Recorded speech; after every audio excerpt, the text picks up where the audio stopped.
What would the world be like if everyone were aware of the stereotypes they have and the biases that they have? When we talk about biases in a workplace, we are basically saying our worldview can actually exert an experience beyond our conscious awareness, and it creates an ambiguity.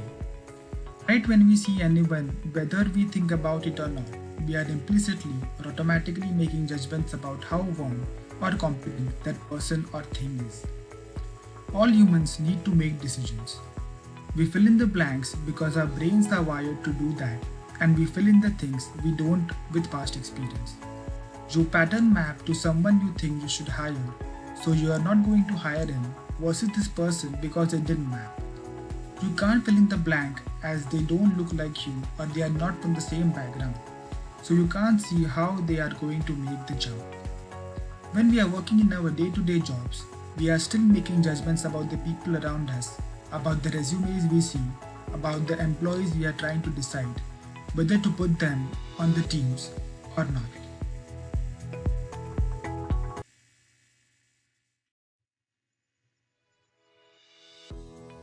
You must have seen this poster. It was a poster for the HBO series Silicon Valley. And this is how our industry is thought of by the world right now. We not only have stereotypes and prototypes of lions and tigers, we also have beliefs about people, like who is a computer scientist, who is a leader, where is the next great idea coming from, and all of us play a part in making this a reality. And so this may seem overly homogeneous to you, but if you look at the actual number of people who are starting their own companies and people who are in the high-tech industry, it's not so different from what we see in this poster. All of us play a part in that, and all of us can actually help change this picture. So 15 years from now, when they run that show, it will be different.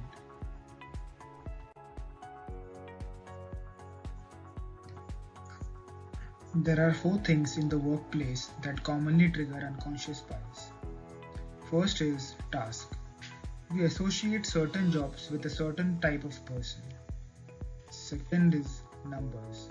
When looking at a group like job applicants, we are more likely to use biases to analyze people in the outline demographics. Third is clarity. Where information is lacking, our brains fill in the gaps with what we are expecting. Fourth is perceiver. A heightened emotional state can keep the conscious mind distracted.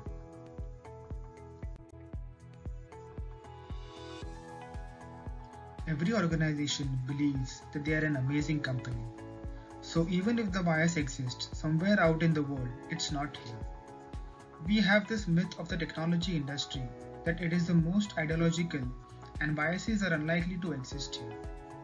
But you only need to look at the numbers to realize something is going on here, and fortunately there is a lot of research that points out to what that something is. So there was a resume study done in 2005 where a researcher created resumes, sent it out to actual job postings, and then on the resume he put African American sounding names or white sounding names, but the content was exactly identical. A resume with an African American sounding name have to send 50% more of them out to get one call back than if it has a white sounding name, even though the content is identical. So that is the evidence of bias. Unconscious bias refers to the information, attitudes, and stereotypes that affect the way we process information subconsciously. A wealth of popular unconscious bias research focuses on hiring, for example, blind interview studies, bias in resume reviews, and bias in interviewer feedback. But there are actually 4 dimensions along which bias can exist in an organizational setting. They are attracting, hiring, developing, and retaining. Companies that want to effectively cultivate diverse, inclusive organizations should consider opportunities to minimize bias, both at the structural level in company processes and policies, and at an individual level in employee attitudes and behaviors.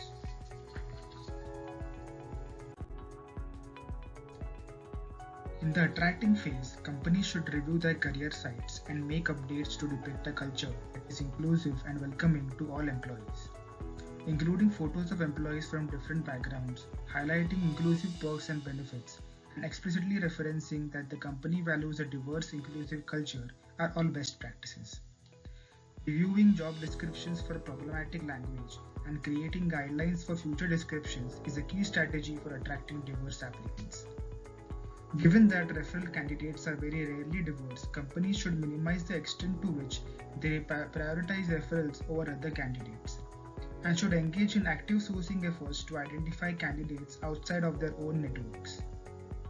Consciously and actively supporting the careers of employees from underrepresented backgrounds will send a message to potential applicants that yours is the company where everyone is included and has the opportunity to succeed.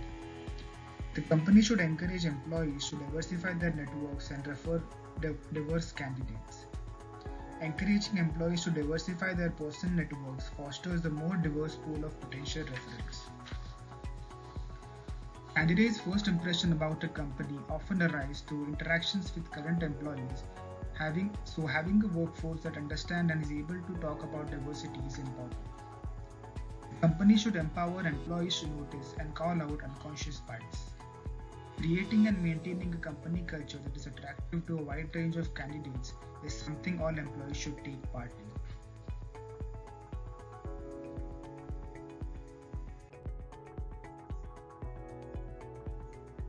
The structural strategies for hiring are: the company should clearly articulate attributes for each role in advance. Before beginning an interview process, the team responsible for the hiring decision should meet to outline and discuss all attributes that matter for that role, and determine who will be accessing for each attribute. Any attributes not determined to be important in this meeting should not be taken into account in the hiring decision. Cultural fit interviews, like all interviews, can be less biased when they are designed to access for specific predetermined factors that are relevant to the job. Each interview question should be designed to access for an attribute that is important for the role. This helps eliminate irrelevant and potential biased questions. The company should create a rubric to access in answers to interview questions. Developing a rubric to define what great answers, decent answers, and poor answers look like for each question ensures that all candidates are held to the same standard. The individual strategies for hiring are: the company should train employees on the impact of bias on hiring. Training employees to recognize bias and understand its negative impact on interviewing and hiring can remind them to question their assumptions, slow down, and seek out additional information when making decisions. The company should use prompts to keep bias top of the mind. While an effective unconscious bias training can spark engagement around bias minimization strategies, timely reminders reinforce the importance of minimizing bias in decision making and help employees remember to engage in efforts to reduce bias.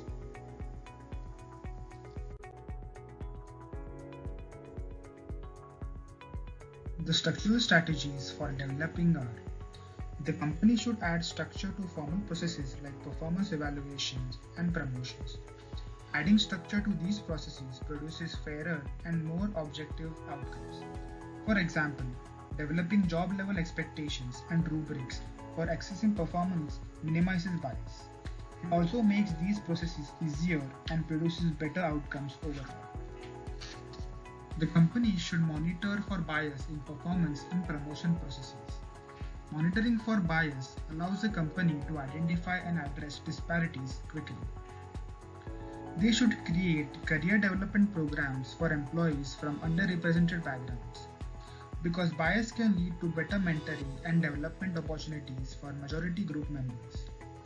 Programs aimed at developing employees from underrepresented backgrounds can help close that gap and ensure that all employees have access to the resources and opportunities they need to succeed.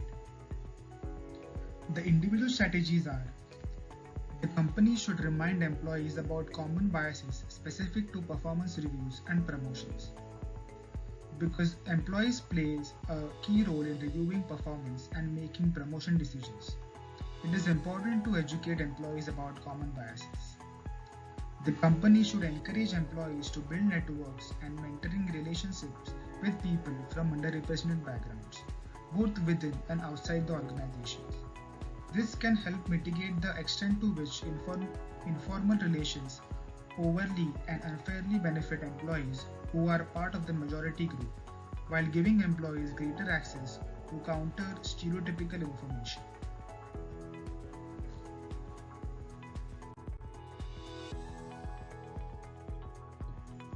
The structural strategies for retaining are: the employee surveys offer a great opportunity to monitor cultural and identify potential issues around employee perceptions of inclusiveness or fairness. Asking questions about employees' perceptions and their intent to stay at the company give companies an idea of where they stand and where they should seek to improve. The company should regularly review pay across the organizations, and this can help avoid bias and ensure equity. Reviewing compensation policies and monitoring for bias at each stage in compensation setting is helpful for uncovering the source of inequalities if they do exist. The company should ensure that benefits are attractive to all employees. This can be as simple as having a feedback loop for employees. Many large tech companies formally meet with members of diverse groups to ensure that internal policies are meeting their needs, a practice that led Google to lead the industry in transgender benefits starting in 2011. The individual strategies are: the company should educate employees about how bias can affect company culture. Increasing awareness of bias and arming employees with the skills and confidence to call out bias when they see it is important. Being thoughtful about the physical workspace, for example, removing posters that could be offensive to colleagues or planning events that are enjoyable for all team members, is another important step for all employees can take to create a more inclusive environment. The company should encourage employees to participate in diversity efforts. This can be done by creating an inclusive culture depending on the behavior of individual employees.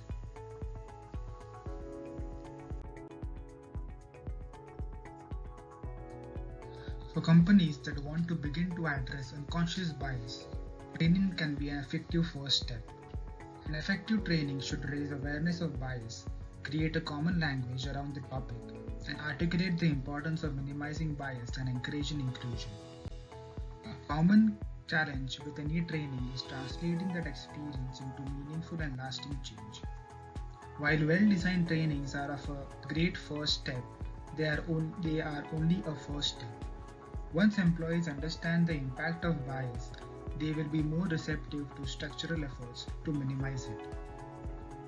Managing unconscious bias at both a structural and an individual level should be the core strategy for any company committed to becoming a more diverse and inclusive organization.